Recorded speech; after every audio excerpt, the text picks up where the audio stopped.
Geometry पढ़ रहे थे ना। ज्योमेट्री में ट्राइंगल में सीवीएन और एमपीजी पढ़ लिया था, मास पॉइंट ज्योमेट्री पढ़ लिया था, यही पढ़ा था। आगे हमें पढ़ना है ट्राइंगल्स के बारे में, अलग अलग ट्राइंगल्स में कैसे कैसे प्रॉपर्टीज अप्लाई होती हैं। जैसे समकोण त्रिभुज में, समद्विबाहु त्रिभुज में, समकोण समद्विबाहु त्रिभुज में और समबाहु त्रिभुज में। चार को हम पढ़ेंगे अलग से। एक तो है समकोण त्रिभुज। समकोण त्रिभुज यानी राइट एंगल्ड ट्राइंगल। दूसरा हो जाएगा समद्विबाहु त्रिभुज, जिसको आप बोल सकते हैं आइसो स्लेस ट्राइंगल। तीसरा हो जाएगा समकोण समद्विबाहु,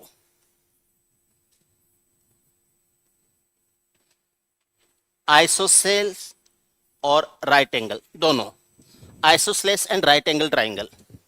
और चौथा हो जाएगा समबाहु त्रिभुज, जिसको आप बोल सकते हैं इक्विलैटरल। ये दोनों मिला के बन जाता है समकोण समद्विबाहु त्रिभुज, यानी जिसमें समकोण त्रिभुज के भी कैरेक्टर्स हों और समद्विबाहु त्रिभुज के कैरेक्टर्स हों। समकोण समद्विबाहु त्रिभुज बन जाता है आइसोस्लेस राइट एंगल्ड ट्राइंगल। ये चार हमें अलग से पढ़ने हैं, ठीक है। सबसे पहले समकोण त्रिभुज के बारे में देखते हैं।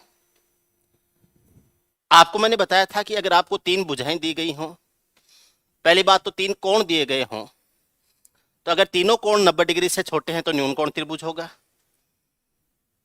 कोई एक कोण 90 डिग्री का है तो समकोण त्रिभुज होगा, और अगर कोई एक कोण 90 डिग्री से बड़ा है तो अधिक कोण त्रिभुज होगा। समकोण त्रिभुज में एक कोण समकोण होता है। ये कोण 90 डिग्री का है, इसको ए कहें, इसको बी कहें और इसको सी कहें, तो एंगल ए है ये 90 डिग्री का है। इसके सामने की भुजा है ये कर्ण होती है, जिसको हम हाइपोटेन्यूस कहते हैं। ये जो दो भुजाएं होती हैं उसमें से एक भुजा आधार और एक भुजा लंब होती है। अगर मैं किसी एंगल को बेस मानूं, जैसे इसको थीटा मानूं, ये भुजा तो आधार हो जाएगी और इसके सामने की भुजा है ये भुजा लंब हो जाएगी। परपेंडिकुलर पी है, बेस बी है, हाइपोटेन्यूस एच हो जाएगा। इसके बारे में कुछ बातें हम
दो भुजाओं के अनुपात के आधार पर 6 अनुपात तय किए जाते हैं, वो त्रिकोणमिति में हम पढ़ चुके हैं। ध्यान रखना, perpendicular square plus base square बराबर हाइपोटेन्यूस स्क्वायर होता है।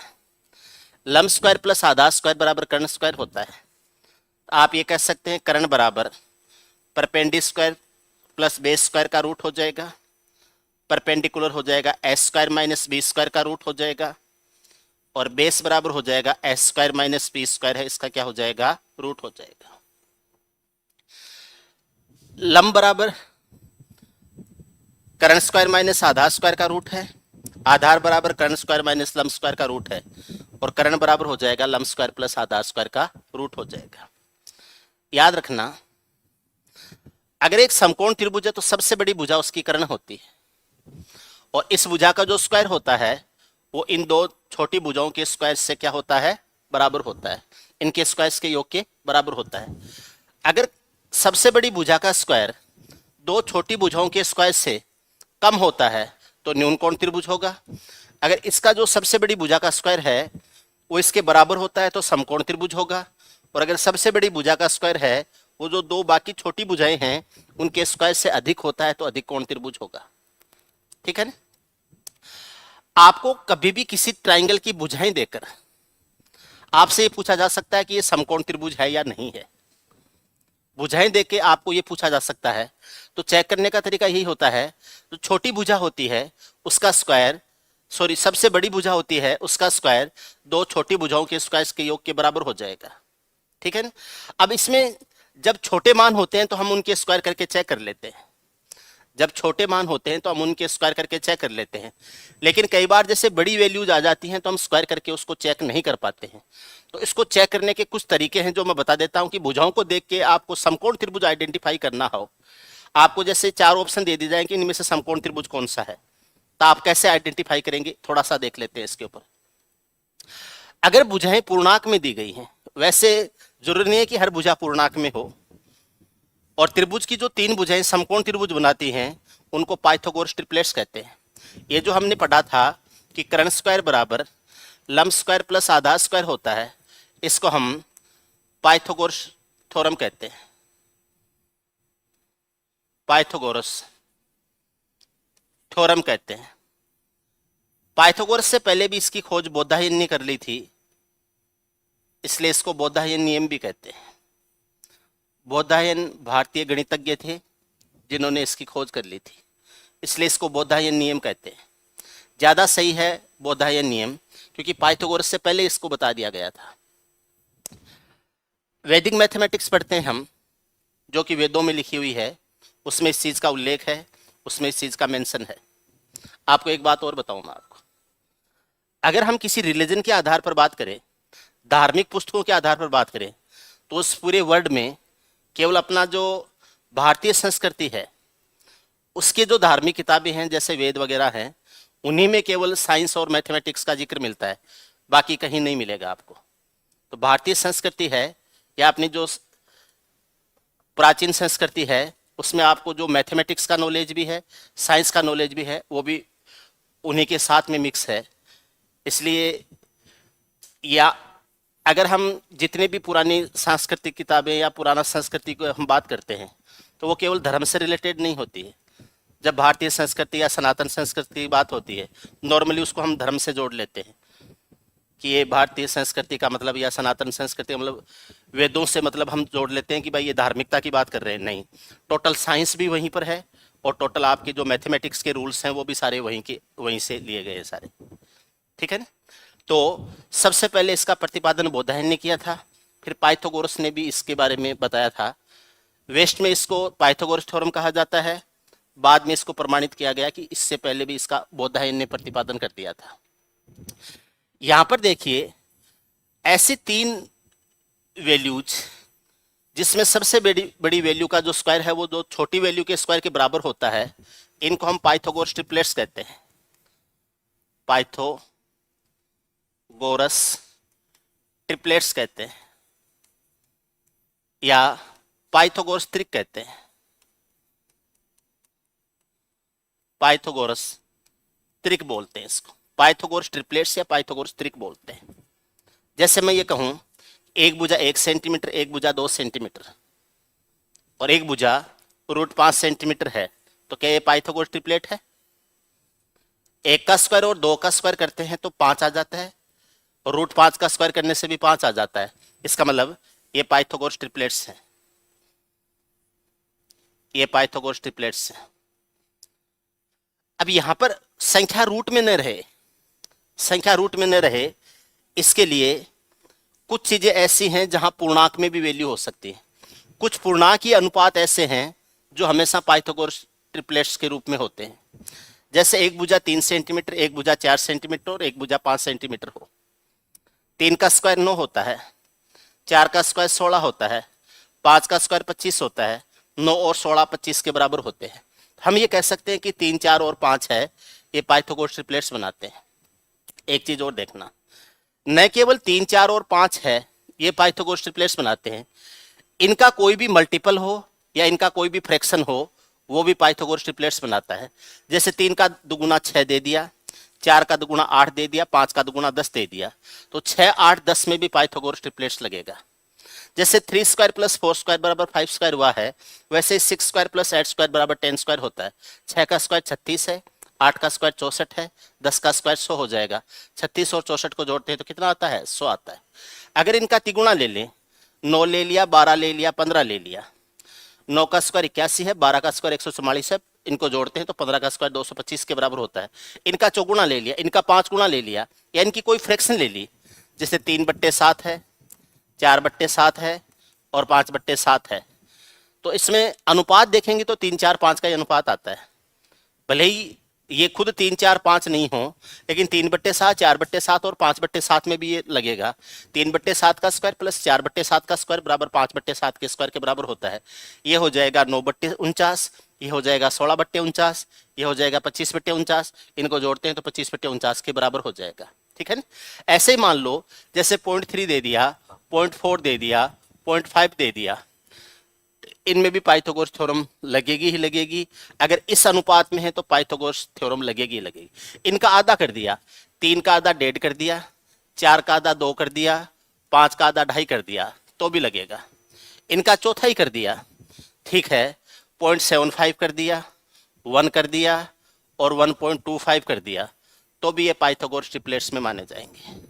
0.75 का स्क्वायर प्लस 1 का स्क्वायर बराबर 1.25 का स्क्वायर होते हैं, इनके चौथाई कर दिए जाए तो भी पाइथागोरस ट्रिपलेट्स ही माने जाएंगे। 3/7 4/7 5/7 में भी लगेगा, क्योंकि रेशो तो 3 4 5 का ही है। तो न केवल 3 4 5 बल्कि इनके जो मल्टीपल्स जो होते हैं, इनके जो मल्टीपल्स जो होते हैं, 3 square plus 4 square plus 5 square, 3 square plus 4 square बराबर 5 स्क्वायर होगा, इनके मल्टीपल्स हैं। इसका कोई भी फ्रैक्शंस है जो 3 4 5 के अनुपात में है वो पाइथागोरस ट्रिपलेट्स माने जाएंगे। ऐसे ही हम कह सकते हैं कि 5 12 13 का अनुपात भी पाइथागोरस ट्रिपलेट्स होता है। 5 का स्क्वायर प्लस 12 का स्क्वायर बराबर 13 का स्क्वायर होता है।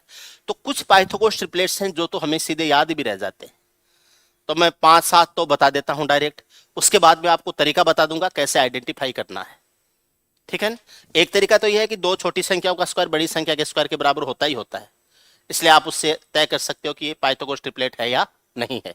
जैसे देखो 3 4 5 का अनुपात है तो ये हमेशा पाइथागोरस ट्रिपलेट्स माने जाएंगे। ऐसे ही 5 12 13 है, ये पाइथागोरस ट्रिपलेट्स होते हैं। 5 का स्क्वायर प्लस 12 का स्क्वायर बराबर 13 का स्क्वायर होता है। 8 15 17 है, ये पाइथागोरस ट्रिपलेट्स होते हैं। 7 24 25 है, ये पाइथागोरस ट्रिपलेट्स होते हैं। 21 20 21 29, 20 अनुपात 21 अनुपात 29 है, ये पाइथागोरस ट्रिपलेट्स होते हैं। 12 35 37, ये पाइथागोरस ट्रिपलेट्स होते हैं। 12 35 37, 9 अनुपात 40 अनुपात 41, ये पाइथागोरस ट्रिपलेट्स होते हैं। इसके अलावा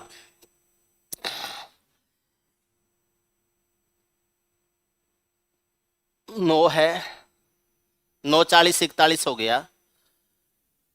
इसके अलावा 11 60 61, ये पाइथागोरस ट्रिपलेट्स होते हैं।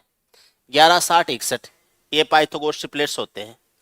इसके अलावा 48 55 73, ये पाइथागोरस ट्रिपलेट्स होते हैं।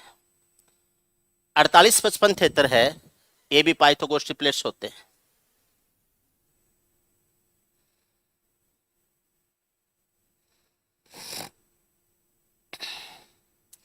बोलो इसकी पहचान कैसे करेंगे? चलो ये तो हमारे पकड़ में आ गए, इतने तो हमें याद भी रह जाते हैं। 1 2 3 4 5 6 7 8 9 9 10 तो याद भी रह जाते हैं, लेकिन इनके अलावा भी तो हो सकते हैं, और कोई भी तो हो सकते हैं। ठीक है, याद रखना पाइथागोरस ट्रिपलेट्स होते हैं वो x square minus 1, x square plus 1 और 2x के फॉर्म में होते हैं हमेशा। पाइथागोरस ट्रिपलेट्स जो होते हैं वो x square minus 1, x square plus 1 और 2x के रूप में होते हैं। मैं देखो थोड़ा सा बताता हूं आपको, ट्रिग्नोमेट्री में लेके चलता हूं। ट्रिग्नोमेट्री में आपने ये सीखा था कि अगर एक कोण थीटा हो और sec theta plus tan theta, इसका मान लीजिए x दे दिया आपको, तो sec theta minus tan theta है, ये 1/x हो जाएगा, क्योंकि sec square theta minus tan square theta बराबर 1 होता है। Sec square theta minus tan square theta के दो फैक्टर होते हैं, sec theta plus tan theta और sec theta minus tan theta. Trigonometry में आपने बहुत अच्छे से पढ़ा है। अगर ट्रिग्नोमेट्री की कंसेप्ट भूल गए हो तो यूट्यूब पे डेली ट्रिग्नोमेट्री की एक क्लास आ रही है, उसको दोबारा देख लेना। एलजेब्रा की पूरी क्लासेज हैं वो दोबारा मैं डलवा रहा हूँ, यूट्यूब पे डलवा रहा हूँ, अच्छे तरीके से कंसेप्ट बताए गए हैं, तो उनको दोबारा देख लेना। ट्रिग्नोमेट्री के कंसेप्ट वहां दोबारा देख लेना, ठीक है ना? कर लेंगे ये काम तो, ठीक है। तब यहां से अगर हम सेक थीटा ज्ञात करते हैं तो इन दोनों को जोड़ते हैं तो 2 सेक थीटा हो जाता है, और इधर x प्लस 1/x हो जाता है, और वो जो 2 है वो इधर आएगा तो 1/2 हो जाएगा, और यहां से सेक थीटा बराबर हो जाएगा 1/2 है तो ये x स्क्वायर प्लस 1/2x हो जाएगा, और सेक थीटा होता है कर्ण बट्टे आधार, तो ये तो बन जाता है कर्ण और ये बन जाता है आधार, ये बन जाता है आधार। अगर हमें टेन थीटा लेना हो तो इसमें से इसको घटा के आधा करेंगे, क्योंकि इसमें से इसको घटाएंगे तो सेक से सेक कट जाएगा, 2 टेन थीटा बराबर x माइनस 1/x आ जाएगा, और टेन थीटा बराबर हो जाएगा x माइनस 1/x है, इसका हो जाएगा हाफ, और यहां से आप कह सकते हैं कि टेन थीटा बराबर x स्क्वायर माइनस 1/2x हो जाएगा। अब ये टेन थीटा होता है लंब बट्टे आधार, तो ये लंब हो जाएगा और ये आधार हो जाएगा। अब यहां से देखिए आप, कर्ण एक्स स्क्वायर प्लस 1 है, लंब एक्स स्क्वायर माइनस 1 है, और आधार क्या है 2x है, तो यहां पर x square minus 1, x square plus 1 और 2x है, इनमें सबसे बड़ी भुजा तो बनेगी एक्स स्क्वायर प्लस 1 वाली, ये तो बनेगा हमेशा कर्ण। अब आप कह दो कि सर ये भुजा हमेशा लंब बनेगी, क्योंकि यहां लंब दिख रहा है, तो ये भुजा लंब बनेगी और ये भुजा क्या बनेगी आधार, लेकिन ये आधा सच है, क्योंकि जैसे ही अगर हम ये कहें कि cosec theta plus cot theta बराबर मान लीजिए x दे दिया, तो फिर cosec theta minus cot theta है, ये 1/x हो जाएगा, और कोसेक थीटा जो है ये आ जाएगा half of x plus 1/x आ जाएगा, और ये एक्स स्क्वायर प्लस 1/2x हो जाएगा, और कोसेक थीटा होता है कर्ण बट्टे लंब होता है, तो कर्ण का काम तो एक्स स्क्वायर प्लस 1 करेगा, और लंब है ये क्या हो जाएगा 2x हो जाएगा।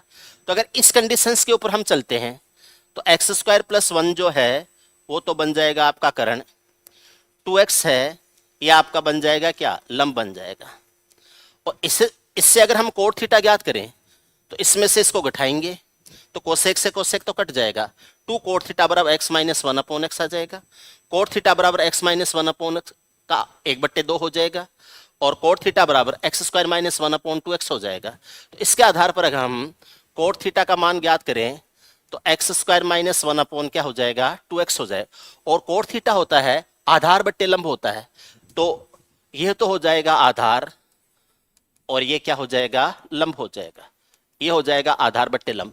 तो अगर इस कंडीशन पे हम देखें तो एक्स स्क्वायर माइनस 1 आधार का काम कर रहा है, 2x है वो लंब का काम कर रहा है, और एक्स स्क्वायर प्लस 1 जो है ये कर्ण का काम कर रहा है। तो इन दोनों भुजाओं में से एक्स स्क्वायर माइनस 1 में से और 2x में से एक भुजा लंब होगी, एक भुजा आधार होगी, और ये जो एक्स स्क्वायर प्लस 1 है ये भुजा हमेशा क्या होगी कर्ण होगी। कभी भी आपको इस तरीके की वैल्यूज मिल जाए कि x square minus 1, x square plus 1 और 2x मान लो इसी रूप में दे दिया, एक त्रिभुज की 3 भुजाएं क्रमशः इस प्रकार से हैं x square plus 1, x square minus 1 और 2x। इस त्रिभुज का सबसे बड़ा कोण क्या होगा, आपका आंसर होगा 90 डिग्री। किस प्रकार का त्रिभुज होगा, समकोण त्रिभुज होगा। समझ रहे हैं आप, क्यों, क्योंकि इसका जो स्क्वायर होता है एक्स स्क्वायर प्लस 1 है, इसका जो स्क्वायर होता है इसमें से अगर मैं माइनस करूं एक्स स्क्वायर माइनस 1 का जो स्क्वायर माइनस करूं तो ये जो 2x है इसके स्क्वायर के बराबर हो जाएगा। ये कर्ण है, इसमें से एक समकोणीय भुजा का स्क्वायर, इसके स्क्वायर में से एक समकोणीय भुजा का स्क्वायर माइनस करेंगे तो दूसरी समकोणीय भुजा के स्क्वायर के बराबर हो जाएगा। a प्लस बी के स्क्वायर में से a माइनस बी का स्क्वायर घटाते हैं तो 4ab आता है, तो ये आ जाएगा 4, ए का मान एक्स स्क्वायर है, बी का मान 1 है, और ये भी 2x का स्क्वायर 4x स्क्वायर हो जाएगा। इधर 4x स्क्वायर है, इधर भी 4x स्क्वायर है, 4x स्क्वायर बराबर 4x स्क्वायर हो जाएगा। इसका मतलब क्या हो जाएगा, ये सबसे बड़ी भुजा है और ये दो छोटी भुजाएं हैं जो कि लंब और आधार बन जाएंगी, और ये भुजा हमेशा कर्ण बनेगी। अगर एल्जेब्रिक रूप में या किसी तरीके से दे रखा है तब तो पैमाना होगा ये। अब वो x के रूप में हो ये भी जरूरी नहीं है, x के रूप में हो ये भी जरूरी नहीं है, ऐसे भी हो सकता है 4x स्क्वायर प्लस 1 एक भुजा है, 4x स्क्वायर माइनस 1 दूसरी भुजा है, और 8x है ये तीसरी भुजा है। अब यहां x की जगह क्या यूज हो रहा है, 2x यूज हो रहा है। तो ये 2x के स्क्वायर में एक जुड़ा हुआ है, ये 2x के स्क्वायर में से एक घटा हुआ है, और ये 2x का क्या है, चौगुना है। ये 2x का क्या है, दुगुना, सॉरी 2x का दुगुना है तो 4x कर दो, इसको क्या कर दो, 4x कर दो। 2x का दुगुना है तो ये क्या हो जाएगा, 4x हो जाएगा, ये 4x हो जाए तो भी इनको हम क्या मानेंगे, पाइथागोरस ट्रिपलेट्स ही माने जाएंगे। कोई जरूरी नहीं कि ये x और 2x के रूप में ही हो, x का कोई मल्टीपल हो सकता है, 2x का कोई मल्टीपल हो सकता है। ऐसे भी हो सकता है 9x स्क्वायर प्लस 1 हो जाए, 9x स्क्वायर माइनस 1 हो जाए, और 6x हो जाए, ऐसे भी हो सकता है। 3x है उसके स्क्वायर में एक जुड़ा हुआ है, 3x के स्क्वायर में से घटा हुआ है, 3x का डबल है, ऐसे भी हो सकता है। इस कंडीशन में अगर कभी भी भुजाएं दी गई हों, ऐसी कंडीशन में हमेशा समकोण त्रिभुज की भुजाएं मिलेंगी आप। क्योंकि अगर मैं आपको ये याद करवा दूं कि चलो सर आपने ये बताया था तो ये तो हमने याद कर लिया, तो कोई जरूरी नहीं है कि जो वैल्यू है वो x के रूप में मिले। x का मतलब कोई वैल्यू, x क्या रिप्रेजेंट करता है, कोई भी वैल्यू। x तो किसी भी वैल्यू के लिए हो सकता है, वो x के रूप में भी हो सकता है, वो 2x के रूप में भी हो सकता है, वो 3x के रूप में भी हो सकता है, कोई फ्रैक्शन के रूप में भी हो सकता है, 3/2 के रूप में भी हो सकता है, 3/2x के रूप में भी हो सकता है, AB के रूप में भी हो सकता है, किसी भी रूप में हो सकता है। ये आपको ध्यान रखना है, ये हमेशा पाइथागोरस थ्योरम बनाएंगे, पाइथागोरस ट्रिपलेट्स बनाएंगे हमेशा। कभी भी एल्जेब्रिक फॉर्म में दिया गया हो ऐसे आइडेंटिफाई करना है। आपको न्यूमेरिकल वैल्यू में दे दिया, मान लो सपोज करो जैसे आपको एक भुजा दे दी 40, 9 40 41 पे बात कर लेते हैं। एक भुजा दे दी 40, एक दे दी 9, एक दे दी 40, और एक भुजा दे दी 41, या 48 55 73 दे दिया, 48 दे दिया, 55 दे दिया, 73 दे दिया। अब आपसे जैसे मान लो 4 ऑप्शंस दिए गए हैं और आपसे पूछ लिया या ऐसे दे दिया कि ये जो ट्राइंगल है ये किस प्रकार का ट्राइंगल है, न्यून कोण त्रिभुज है, समकोण त्रिभुज है या अधिक कोण त्रिभुज है। एक तरीका तो यह है कि 9 का स्क्वायर प्लस 40 का स्क्वायर करके चेक करेंगे कि 41 का स्क्वायर होता है या नहीं होता है। पहला तो ये चेक करेंगे। इसके लिए आपको 9 का स्क्वायर भी आना चाहिए, 40 का स्क्वायर भी आना चाहिए, 41 का स्क्वायर भी आना चाहिए। तो पहला काम तो यह है कि आपको 100 तक की संख्याओं के स्क्वायर मौखिक याद हो तो कर सकते हो आप, ठीक है। लेकिन अगर याद नहीं है तो क्या करेंगे, तो याद रखना हमेशा सबसे बड़ी भुजा के स्क्वायर में से छोटी भुजा के स्क्वायर को माइनस करना है आपको। कोई भी जो सबसे बड़ी भुजा दे रखी है उसमें से एक छोटी भुजा के स्क्वायर को माइनस करना है। बोले सर कौन सा माइनस करना ज्यादा सही रहेगा, जैसे इसको हम देखें सर कौन सा माइनस करना ज्यादा सही रहेगा, तो उन भुजाओं को स्क्वायर करना ज्यादा सही रहेगा जो पास पास, जो निकट निकट हो। 41 के पास में 40 है या 9 है, 40 है, इसलिए 41 का जो स्क्वायर है उसमें से 40 का स्क्वायर माइनस करेंगे, ठीक है। अब और बराबर हम देखेंगे कि 9 का स्क्वायर होता है या नहीं होता है। अब स्क्वायर करना तो आपको नहीं आता, लेकिन ए स्क्वायर माइनस बी स्क्वायर, ए प्लस बी और ए माइनस बी करना तो आता है। जैसे इनको जोड़ेंगे तो 81 हो जाएगा, घटाएंगे तो 1 हो जाएगा, और 9 का स्क्वायर चेक करेंगे तो 81 हो जाएगा। सेटिस्फाई हो रहा है, ये समकोण त्रिभुज की भुजा है। आप इस तरीके से आइडेंटिफाई कर सकते हो। स्क्वायर अगर नहीं हो रहे हैं तो ए प्लस बी और ए माइनस बी में ब्रेक करके चेक कर लो कि उधर भी वही फैक्टर्स बन रहे हैं क्या।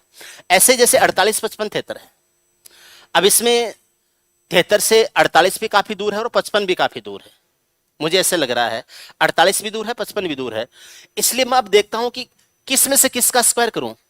तो मेरे दिमाग में आता है कि 55 का स्क्वायर आइडेंटिफाई करना आसान रहेगा मेरे लिए। तो मैं क्या करूंगा, एक बार तो 73 प्लस 48 कर दूंगा और एक बार 73 माइनस 48 कर दूंगा, और बराबर 55 गुणा 55 होता ही है ये। तो 55 में 5 गुणा 5 भी आ गया और 11 गुणा 11 भी आ गया। तो अब ये जो फैक्टर्स बनेंगे इसमें 11 और 5 2 बार 11 होना चाहिए, 2 बार 5 होना चाहिए। सही बात है। अगर 73 और 48 को मैं जोड़ता हूं तो कितना आता है? 73 और 48 को जोड़ता हूं तो जोड़ लो, 8 3 11, 7 4 11 और 1 12, 121 आ गया। 2 बार तो 11 आ गया और इनका अंतर करता हूं तो डेफिनेटली 25 ही आएगा। तो क्या ये 11 गुणा 11 और 5 गुणा 5 है क्या? तो ये भी 11 गुणा 11 और 5 गुणा 5 है, सेटिस्फाई कर रहा है, ये समकोण त्रिभुज हो जाएगा। इस तरीके से आप आइडेंटिफाई कर सकते हैं कि वो समकोण त्रिभुज है या नहीं है। अदरवाइज 73 का स्क्वायर, 55 का स्क्वायर, 48 का स्क्वायर आपको याद हो भी सकते हैं, नहीं भी याद हो सकते हैं। ठीक है, देखो बोले सर ये जो आपने एक्स स्क्वायर माइनस 1 बनाया है, एक्स स्क्वायर प्लस 1 लिया था और 2x लिया था, तो x का हम कोई भी मान रख दें, x का हम कोई भी मान रख दें तो क्या वो समकोण त्रिभुज बना देगा? तो आंसर है यस, आंसर है यस बना देगा। एक से बड़ा कोई भी मान रख दो, एक रखोगे तो यहां 0 बन जाएगा। एक से बड़ा कोई भी मान रख दो, और वैसे भी हम माइनस में नहीं लेते हैं, तो x का मान एक से बड़ी कोई भी संख्या ले लीजिए, पाइथागोरस ट्रिपलेट बन जाएंगे, डेफिनेटली बनेंगे। बोले सर अगर रूट में ले लें तो बन जाएंगे क्या? डेफिनेटली बनेंगे। बोले सर रूट 2 लेके बनाओ, देखें रूट 2 का स्क्वायर करेंगे तो क्या होगा? 2, 2 माइनस 1 क्या हो जाएगा? 1। रूट 2 का स्क्वायर करेंगे तो क्या होगा? 2, 2 और 1 कितना हो जाएगा? 3। और ये आ जाएगा कितना? 2 रूट 3। मैंने सॉरी 2 रूट 2, मैंने रूट 2 लिया। 1 का स्क्वायर क्या होता है? 1 होता है। 2 रूट 2 का स्क्वायर क्या होता है? 8 होता है। 1 और 8 को जोड़ते हैं तो 3 के स्क्वायर 9 के बराबर आ जाता है। तो ये पाइथागोरस ट्रिपलेट्स बन जाएंगे। ऐसे ही मैं अगर 2 लेके देखूं, 2 का स्क्वायर 4 में से घटाते हैं 3 आता है, 2 का स्क्वायर 4 और 1 5 आता है, 2 का दुगुना कितना आता है? 4। तो 3 4 5 आ गया। ठीक, इसको बाद में लिख देते हैं, पहले 2x लिख लेते हैं, उसके बाद में एक्स स्क्वायर प्लस से 1 लिख देते हैं ताकि बड़ी भुजा बाद में आ जाए। x का मान अगर मैं 2 लिया, x बराबर 2 लिया तो ये आ जाएगा 4 में से घटाएंगे 3, ये आ जाएगा 4 और ये आ जाएगा 5। x का मान मैंने 3 लिया, 3 का स्क्वायर 9 में से घटाएंगे 8, 3 का दुगुना हो जाएगा 6, 3 का स्क्वायर 9 और 1 10, 8 6 10 में पाइथागोरस थ्योरम लगती है। x का मान मैंने 4 लिया, 4 का स्क्वायर 16 में से घटाएंगे 15, 4 का दुगुना क्या हो जाएगा? 8, 16 और 1 कितना हो जाएगा? 16, 8 15 17, पाइथागोरस थ्योरम ट्रिपलेट्स बनते हैं। x का मान 5 लेंगे, 5 का स्क्वायर 25 में से घटाएंगे 24 आ जाएगा, 5 का दुगुना 10 हो जाएगा और 25 और 1 क्या आ जाएगा? 26 आ जाएगा। 24 10 26 है, ये 2 से कट जाते हैं, 5 12 13 ही आ जाता है। अनुपात 2 से कट रहे हैं तो 5 12 13 ही आ जाता है। x का मान 6 लेंगे तो 6 का स्क्वायर 36 में से 1 घटाएंगे तो 35 आ जाएगा, 6 का दुगुना 12 हो जाएगा, 36 और 1 37 आ जाएगा, 12 35 37 अपन ने पहले भी ले चुके हैं हम, 12 35 37, देखिए 12 35 37, 12 35 37 लिया था, इससे भी आ जाएगा। x का मान और कुछ भी ले सकते हैं, कोई कहे कि सर मैं तो x का मान 10 लूंगा, x का मान 10 लूंगा, 10 का स्क्वायर 100 में से घटाएंगे 99 आ जाएगा, 10 का दुगुना 20 हो जाएगा, 10 का स्क्वायर 100 और 1 101 आ जाएगा। ये भी पाइथागोरस ट्रिपलेट है। कोई कह दे x का मान मैं तो 11 लूंगा, 11 का स्क्वायर 121 में से घटाते हैं 120 आ जाता है, 11 का दुगुना 22 हो जाता है और 11 का स्क्वायर 121 और 1 122 हो जाता है। ये 2 से कट जाते हैं, ये 60 आ जाता है, ये 11 आ जाता है और ये 61 आ जाता है। 60 11 60 61 पाइथागोरस ट्रिपलेट्स बनाए थे, अभी थोड़ी देर पहले लिए थे। x का मान कुछ भी ले लीजिए, अगर x की वैल्यू रख के इसमें रखेंगे आप, जो 3 वैल्यू आएंगी वो पाइथागोरस ट्रिपलेट्स ही बनेंगे, समकोण त्रिभुज की भुजाएं बनेंगी। तो कभी भी आपको ऐसे आपको भुजाएं दी गई हों और समकोण त्रिभुज की पहचान करनी है तो आप इस आधार पर कर सकते हो।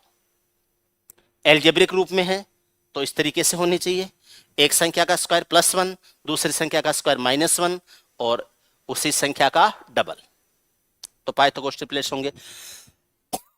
वैसे अगर दे रखा है, कोई भी वैल्यू दे रखी है, ठीक है, जैसे मैं रेंडम नंबर लेता हूं, एक वैल्यू है 43, एक वैल्यू है 49 और एक वैल्यू है मान लीजिए 67। अब मेरे से पूछ लिया कि ये पाइथागोरस ट्रिपलेट्स हैं या नहीं है, पाइथागोरस ट्रिपलेट्स हैं या नहीं है, ये मुझे चेक करना है। तो सबसे बड़ी भुजा 67 है, इनमें से कोई एक लेनी है। तो 43 के स्क्वायर करना आसान रहेगा क्योंकि उसमें 43 गुणा 43 ही होता है। तो मैं क्या करूंगा, 67 प्लस 49 कर लूंगा और 67 माइनस 49 कर लूंगा और इसको देखूंगा 43 के स्क्वायर के बराबर हो रहा है या नहीं हो रहा है। 67 और 49 को जोड़ते हैं तो 9 7 6 4 10 और 11 116 हो जाएगा, 116 होगा ना। और इसको घटाते हैं तो ये कितना आ जाएगा, 8 आ जाएगा, 4 और 1 5 18, 116 गुणा 18 हो गया। जबकि 43 तो एक अभाज्य संख्या है, 116 और 18 उसमें कहीं होता ही नहीं है, ये पाइथागोरस ट्रिपलेट्स नहीं बन रहे। तो ये समकोण त्रिभुज नहीं है, समकोण त्रिभुज तो ये नहीं है। एक मैंने आपको बताया था, आपको दो भुजाएं दी गई हों और आपसे ये पूछा जा सकता है कि x के कितने मान संभव हैं कि समकोण त्रिभुज बन जाए, न्यून कोण त्रिभुज बन जाए, अधिक कोण त्रिभुज बन जाए। अगर x एक पूर्णांक है तो ये हम ट्राइंगल्स में शुरू में ही पढ़ चुके हैं, एकदम डिटेल्ड पढ़ाया था, आराम से वहां आप पूरा डिटेल देख सकते हो, ठीक है। अब समकोण त्रिभुज के ऊपर आते हैं, उसकी कैरेक्टरिस्टिक्स क्या है, उसके गुणधर्म क्या है, उसके ऊपर आते हैं। सबसे पहली बात, समकोण त्रिभुज जो होता है उसमें पाइथागोरस थ्योरम अप्लाई होती है। ये कोण 90 डिग्री है, ये शीर्ष ए है, ये शीर्ष बी है और ये शीर्ष सी, ठीक। ये इसका होता है ऑर्थोसेंटर। ऑर्थोसेंटर होता है, लंब केंद्र होता है, जहां तीनों शीर्ष लंब मिलते हैं। एसी भुजा का शीर्ष लंब है ए बी और ए बी भुजा का शीर्ष लंब होता है एसी। एसी भुजा के लिए शीर्ष लंब ए बी होगा, ए बी भुजा के लिए शीर्ष लंब एसी होगा और दोनों मिल रहे हैं कहां पर, ए पर। तो बीसी भुजा का शीर्ष लंब होगा यहां पर और ये कोण बनेगा यहां पर 90 डिग्री और इस पॉइंट को मान लेते हैं हम डी। ये यहां पर लंब डाला है, 90 डिग्री का कोण बनता है और ये पॉइंट क्या बन जाएगा, डी हो जाएगा। ध्यान से समझना, ये कोण 90 डिग्री है, अगर ये कोण थीटा है तो ये कोण 90 डिग्री माइनस थीटा होगा। बताइए मुझे, अगर समकोण त्रिभुज में एक कोण 90 डिग्री हो गया और हम दूसरे कोण को थीटा लेते हैं तो तीसरा कोण क्या होगा, ये दोनों कोण, कोण बी और कोण सी का योग 90 डिग्री होगा। कोण बी प्लस कोण सी है, इन दोनों का योग 90 डिग्री होगा क्योंकि त्रिभुज के तीनों कोणों का योग 180 डिग्री से न कम हो सकता न ज्यादा हो सकता। 90 डिग्री एक एंगल लेके बैठ गया तो बाकी दो का योग मिलके ही तो 90 हो सकता है ना। 90 अगर अकेला लेके बैठ गया है तो तीनों का योग 180 होगा, तो बाकी दो का योग भी तो 90 होगा, तभी तो 180 बन पाएगा। तो बाकी समकोण त्रिभुज में दो न्यून कोण होते हैं, वो आपस में पूरक होते हैं। कोण बी प्लस कोण सी है, इनका योग हमेशा 90 डिग्री होगा, बी और सी का योग हमेशा 90 डिग्री होगा और ये कोण हमेशा पूरक होते हैं, पूरक होते हैं, कॉम्प्लीमेंट्री होते हैं, ये हमेशा पूरक होते हैं। इनका योग 90 डिग्री होता है, न 90 डिग्री से कम होगा न 90 डिग्री से ज्यादा होगा और ये व्यवस्था पूरक कोण होती है। अब अगर मैं ये कहूं कि ये कोण थीटा है, ये कोण 90 डिग्री है, ये 90 माइनस थीटा है, ओके बिल्कुल सही बात है। ये कोण थीटा है, ये 90 डिग्री है, तो क्या, सॉरी ये कोण थीटा है, अगर मैंने यहां पर लंब डाला है तो इधर 90 डिग्री है तो इधर भी तो 90 डिग्री होगा। अगर कोई सरल रेखा पर इधर से इधर कोण 90 डिग्री बन रहा है तो दूसरी साइड में भी तो 90 डिग्री बनेगा क्योंकि इन दोनों कोणों का योग तो 180 डिग्री होता है। किस कारण से होता है, रेखिक कोण युग्म, लीनियर पेयर सिस्टम के कारण से इन दोनों का योग 180 डिग्री होता है। तो इधर 90 डिग्री है तो इधर भी 90 होगा, तो ये दोनों कोण भी 90-90 हो जाएंगे। ये थीटा है, ये 90 डिग्री है, तो ये कोण है ये 90 डिग्री माइनस थीटा होगा। ये 90 डिग्री है, ये 90 माइनस थीटा है, तो ये कोण है ये थीटा होगा। अब यहां पर तीन ट्राइंगल बन जाएंगे, एक ट्राइंगल बनेगा एबीसी। ट्राइंगल एबीसी का कोण है 90 डिग्री, 90 माइनस थीटा और थीटा। ट्राइंगल एबीसी को देखो, 90 डिग्री है ए, 90 माइनस थीटा है और सी पर थीटा है। दूसरा ट्राइंगल ले रहा हूं, ट्राइंगल है ट्राइंगल डीबीए, ट्राइंगल डीबीए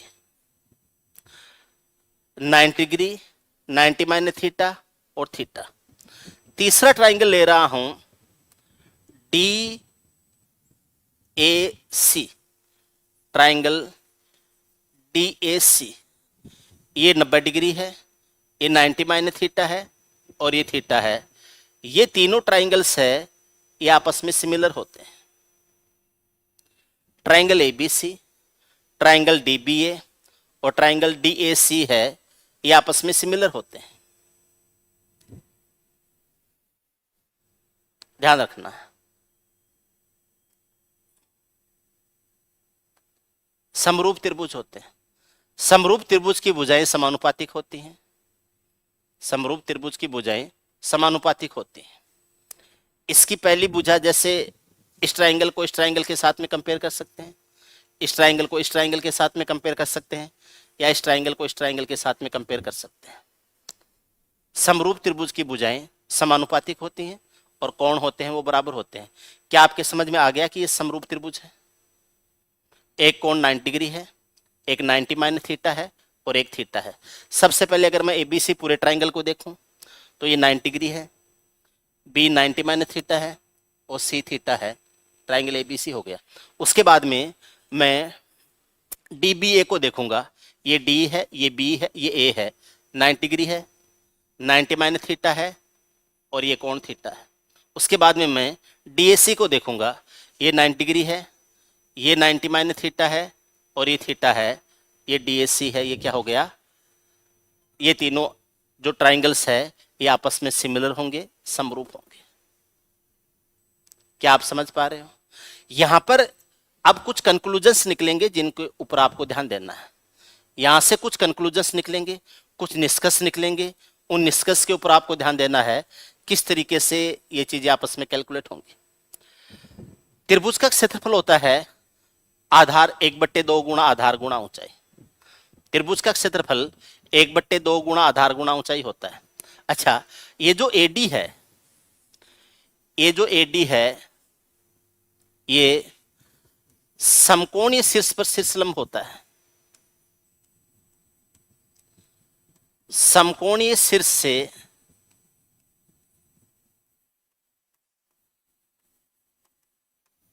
कर्ण पर शीर्षलंब। एक चीज और ध्यान रखना हमेशा, कभी भी कोई ट्राइंगल दिया गया हो तो बड़ी भुजा का शीर्षलंब छोटा और छोटी भुजा का शीर्षलंब बड़ा होता है। भुजाओं के जो शीर्षलंब होते हैं वो उनकी भुजाओं की लंबाइयों के व्युत्क्रमानुपाती होते हैं, उल्टे अनुपात में होते हैं। आपको अगर याद है या नहीं मुझे नहीं पता है, इतने दिन में भूल भी सकते हो। एबीसी ट्राइंगल दे रखा है, ए के सामने की भुजा ए, बी के सामने की भुजा बी और सी के सामने की भुजा सी दे रखी।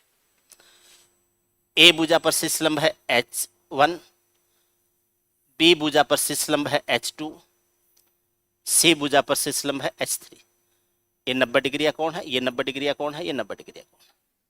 ऐसे ही स्थिर त्रिभुज का क्षेत्रफल हो जाएगा 1/2 गुणा ए गुणा H1, 1/2 गुणा आधार गुणा ऊंचाई। इस भुजा के ऊपर लेंगे तो क्षेत्रफल हो जाएगा 1/2 गुणा बी गुणा H2, और इस भुजा को आधार मानेंगे तो 1/2 गुणा सी गुणा क्या हो जाएगा H3। तीनों कंडीशन में त्रिभुज का क्षेत्रफल आ रहा है और इसको हम क्षेत्रफल डेल्टा के बराबर कर सकते हैं।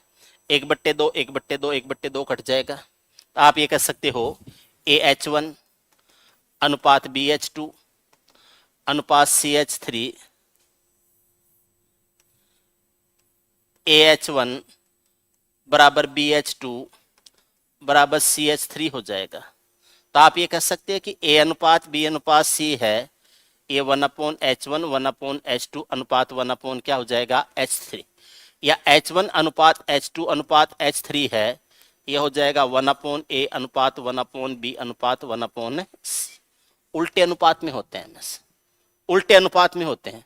क्यों? क्योंकि A बराबर आ जाएगा डेल्टा अपॉन H1, B बराबर डेल्टा अपॉन H2, C बराबर डेल्टा अपॉन H3।